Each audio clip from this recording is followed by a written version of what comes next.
Городская архитектура – это среда, которую человек создал для себя, для своего обитания. Она, как и природная, влияет на нашу психику и сознание. Какая городская архитектура Абхазии, как она развивается и могут ли горожане иметь право голоса при развитии городской архитектуры, при создании городской архитектуры, или это прерогатива специалистов, архитекторов? Об этом поговорим сегодня с архитектором Бесланом Богателием.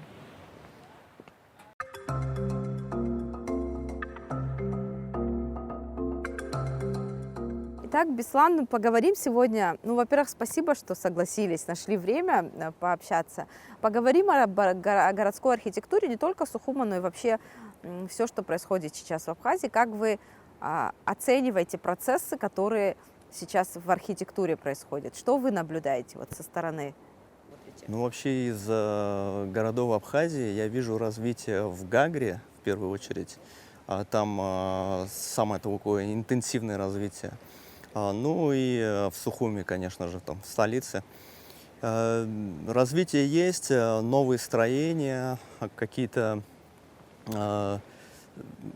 восстановление каких-то старых развалин, либо что-то новое, но конкретно какой-то концепции развития вот, визуально я не вижу, но все-таки стараются у нас сейчас какие-то новые общественные пространства внедрять, но все-таки надо понимать, что должна быть какая-то концепция градостроительная и понимание, куда мы идем дальше и как мы дальше должны развиваться в плане вообще развития городов наших. Мы все были свидетелями того, как появился здесь фонтан, сколько разговоров вокруг этого фонтана. Сейчас все успокоились, как бы это таким местом Фонтан в Сухуми, да, да, в столице.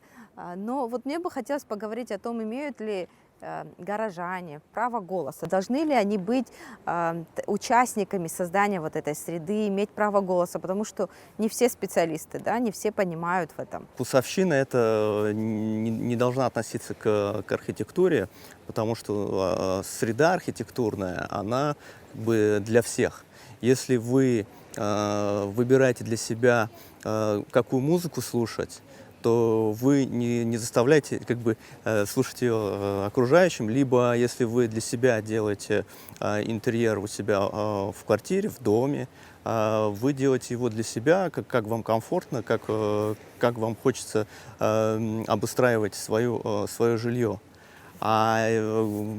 Городская среда это немного иное. Тут уже нужно внедрять вкус. Тут уже должны участвовать специалисты, в том числе с учетом мнения горожан, но обязательно должно быть участие знающих специалистов в этой области. Тут просто волей сверху, как бы так получается, был установлен конкретно на месте, в середине площади установлен фонтан. Уже какой этот фонтан, это уже Другая история, да, другая история. В плане, если сейчас я наблюдаю за этим фонтаном, то конкретно если за него говорить, то отделка у него хорошая. У него отделка и форма у него, и по масштабам она как бы соответствует неплохо. Просто там уже, опять-таки, дело вкусовщины. Кому-то нравится какая-то стилистика, допустим, если конкретно вот мы говорим о вот этом торте, да, который вот со скульптурами. Кому-то не нравится, кто-то хочет, чтобы это было что-то минималистичное, а кто-то бы хотел, чтобы это что-то было роскошное. И поэтому здесь уже специалисты должны определять. Но если специалисты там говорят о том, что тут оно как бы не вписывается в панораму, конкретно мы сейчас конкретно говорим за отдельную деталь. То есть не в общем, не в целом фонтан. Фонтан это хорошо, вода это как бы привлекает людей, это привлекает детей, тут какая-то активность возникает, инициатива хорошая. но она должна быть доработана, на мой взгляд. Ее нужно доработать по мере возможности, по моим наблюдениям. Она как-то дополняется новыми какими-то отдельными локально формами, малыми архитектурными формами. Допустим, там появились кашпо по периметру с какой-то уличной мебелью. Но вот все это без концепции, по моим наблюдениям, это просто как бы по мере возможности возникают какие-то новые идеи, и они внедряются. Мы сейчас вот конкретно об этом на примере этого общественного пространства, если масштабироваться на все города наши, то происходит то же самое и с городами. Если мы говорим, что все должно вписываться вот в архитектурный ансамбль города, там, целостную архитектуру, а где место новаторству? Ну, да, обязательно должны быть ресурсы вообще у страны, у города. Это уже другие масштабы. А тут силами одного архитектора как бы не решишь. Но тут уже, знаете, мы можем перейти к этапу вообще документаций, каких-то регламентов. У нас даже этого нет пока что. Наше государство никак не регламентирует развитие наших городов, и это нам нужно, это нам необходимо. В первую очередь концепция градостроительная, нам нужно кодекс разработать градостроительный, которого еще нету, и обязательно в парламенте все это должны рассматривать. Если говорить конкретно вот о Сухуме, у нас есть какая-то историческая часть, историческая застройка, есть какие-то так называемые микрорайоны, которые тоже разбросаны, и есть какие-то зоны промышленные. Ну, то есть мы должны понимать, где что должно быть. Вот в исторической части мы понимаем, что малоэтажная застройка, обязательно нужно развивать пешеходную инфраструктуру, нужно отказываться от автомобилей в исторической зоне. И это же будет привлекать туристов, это же будет полезно для жителей города. Вы семейная, у вас есть дети, Да. как я понимаю. Дети ходят в школу. Я обращаю внимание, как сегодня нашим родителям приходится возить детей в школу прямо к дверям школы. Почему это возникает? Почему в корень, суть проблемы в чем? У нас автомобильный город. То есть родители переживают за своих детей, но полезнее было бы выйти, допустим, если вы живете за несколько кварталов до школы, полезнее было бы выйти и отпустить ребенка пройтись до школы, а самой пройтись до своей работы.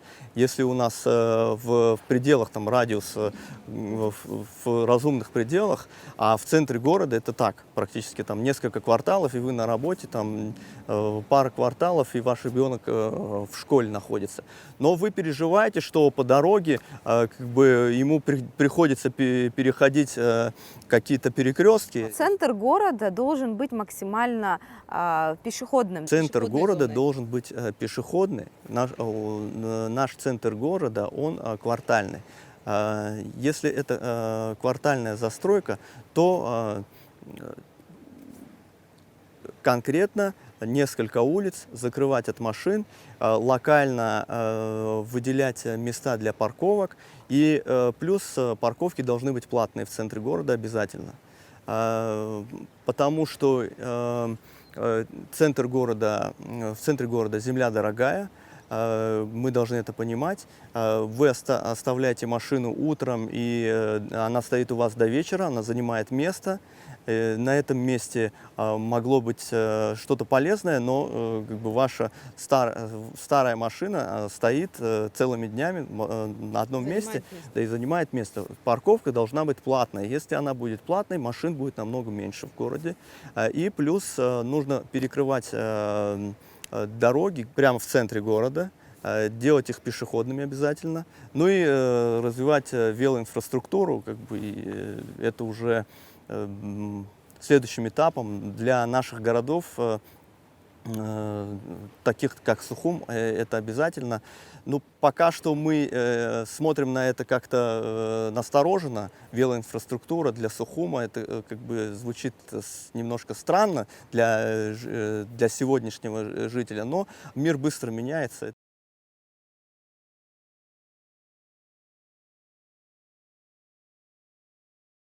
Мир быстро действительно меняется. То, что мы видим, как застраивается земля вдоль дорог. Со временем, когда мы же рассчитываем на то, что республика будет развиваться, и в том числе потоки автомобильные тоже увеличиваются. Мы уже на последние 3-4 года даже видим, насколько поток увеличивается. Дорога должна расширяться. Конкретно в городах расширять дороги ни в коем случае нельзя.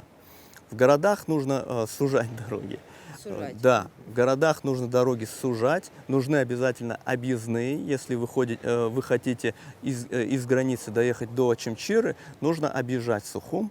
И в будущем концепция должна рассматривать эти пути. То есть у нас должны быть объездные дороги, дороги, которые не задевают какие-то города или поселки, конкретно из одной точки в другую точку.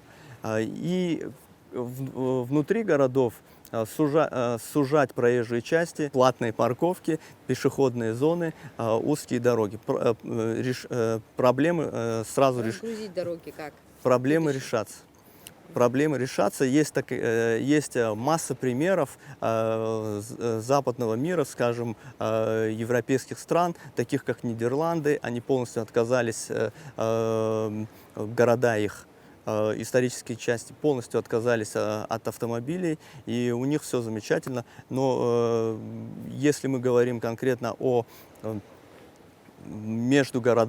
связи между городами, то там уже широкополосные, тут уже должны быть дороги шире. Вы говорите о том, что наша конкретная дорога, которая республиканского значения, она застраивается. Куда ей расширяться, да? Да. Со временем придется выкупать эти земли, которые по очень дорогой цене будут. Либо искать новый путь. Я думаю, будет проще делать какой-то новый путь. То есть мы конкретно, если проезжаем мимо плотной застройки, мы уже отказываемся от этой дороги в плане магистральной, переносим ее, потому что выкупать земли будет дороже, чем строить новую дорогу там рядом. Если у нас в городе комфортная городская среда для пешехода, она развита в сторону пешехода и в сторону общественного транспорта, в сторону велосипедного движения, то вы автоматически отказываетесь от своего автомобиля по городу. Если у вас платные парковки, если у вас узкие дороги в городе, и вы понимаете, что вам будет в городе удобнее пройтись, и это будет быстрее, либо на общественном транспорте доехать до определенного места в городе, то вы автоматически отказываетесь от своего автомобиля. И он у вас будет стоять, пылиться дома. Либо вы можете выезжать на своем автомобиле куда-то за город, там за границу, не знаю, или за город. Но внутри города вы отказываетесь от своего автомобиля. Когда город устроен так, чтобы вам было удобнее ходить пешком, ездить на общественном транспорте, либо на велосипеде, тогда у нас не будет проблем с автомобилем. Это практика городов европейских стран. Развитых городов, да, экономически Да, более к чему развитых. стремимся. Мы же должны стремиться к этому. Ну а в ближайшей перспективе мы понимаем, что у нас таких возможностей не будет, автомобильные дороги, они загружены, место для парковки в центре уже тяжело найти. Первое решение – это платные парковки. Обязательно платные парковки и постепенное сужение дорог и реформы в общественном транспорте. Нам нужен качественный общественный транспорт. Общественным транспортом более понятнее, а вот сужение дорог, создание велосипедных дорожек. А велосипедная инфраструктура – это да, это требует больших ресурсов. Ну и как и везде. Но мы можем начать с платных автостоянок. А вот велосипедные дорожки, вот в плане развития туризма, если об этом говорить, какую экономическую выгоду из этого можно было бы извлечь? Все, о чем я говорю, это может привлечь туриста. Турист хочет максимально прогуливаться пешком. Я обращаю внимание, допустим, в том же Сухуми, как туристу сложно передвигаться по городу пешком, но у них не остается выбора, они хотят прогуливаться пешком по городу. Сейчас постепенно у нас сложная ситуация с пешеходными зонами. Наши тротуары в основном они в плохом состоянии. Постепенно их реконструируют каким-то образом. Но это реставрация. Мы делаем новую плитку на старом месте. Мы не рассматриваем это с точки зрения с точки зрения нового видения. У нас нет концепции, и поэтому в будущем нам придется все это пересматривать. Пока что я этого не вижу, к сожалению. Все упирается в то, что у нас нет градостроительного кодекса. Градостроительного кодекса не будет, пока инвентаризация вообще собственности, земель. Мне кажется, что в ближайшие даже 10 лет мы этот градостроительный план не увидим. А то, что сейчас происходит, вот каждый строит так, как считает нужным в основном, да, нет вот такого понятия целостности. К чему это может привести? Ни к чему это не приведет, знаете, это просто история, это наша история. Мы гуляем по улицам, и мы видим города, и читаем, мы видим архитектуру окружающую, и читаем по ней историю. Мы также будем читать историю, когда наши дети или наше следующее поколение будет видеть то, что происходило вот в эти дни. То есть это опыт, который прошли те развитые европейские страны, про которые... Да, то есть мы не перепрыгиваем, мы просто когда мы можем учиться на чужих ошибках, мы этого не делаем, мы совершаем сейчас ошибки. Методом проб и ошибок. Видимо, да. Придем. Да, мы совершаем сейчас ошибки, но в будущем мы будем читать по ней историю своих городов.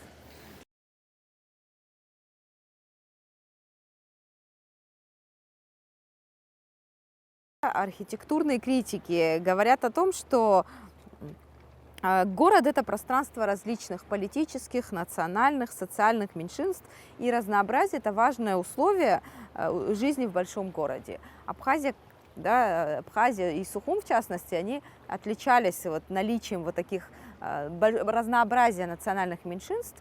На ваш взгляд, эти границы, они стерлись? Ну, это уже можно углубиться в историю нашего города. Это разные периоды. Ну, я не застал, допустим, советский период, но я наслышан о нем, о том, что город здесь был более многообразен, и в плане людей он был немножко другой. Сегодня горожане отличаются от тех горожан, которые были 30 лет назад и в советское время.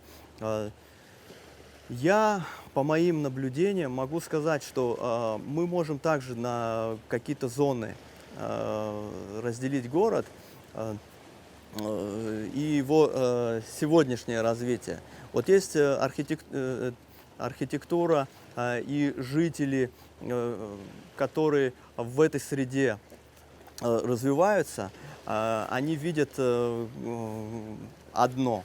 А те жители, которые развиваются, допустим, в микрорайонах, там, где вырос я, в том же так называемом новом районе, который есть, вот самый большой микрорайон в Абхазии, в Сухуми, там немножко по-другому. То есть мы видим микрорайонную точечную застройку с серыми такими многоэтажками.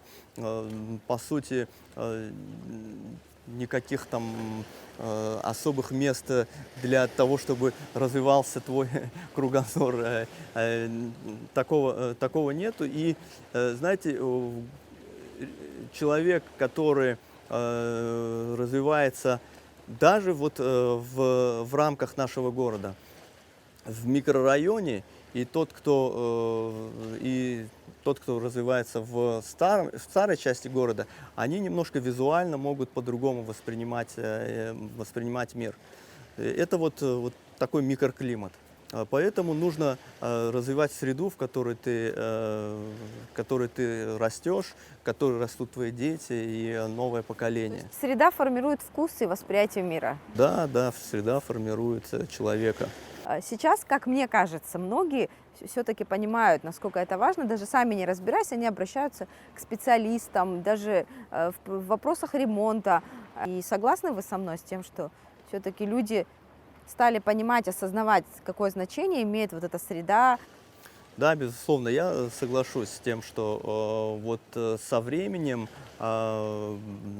наш человек больше понимает, что нужно обращаться к специалистам.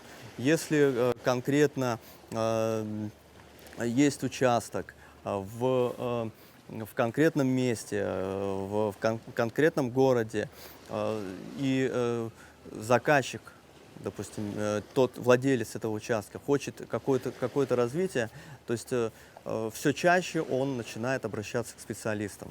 По моей практике, я обращаю на это внимание. Буквально там каких-то там 10 лет назад не было такого, чтобы обращались к дизайнеру.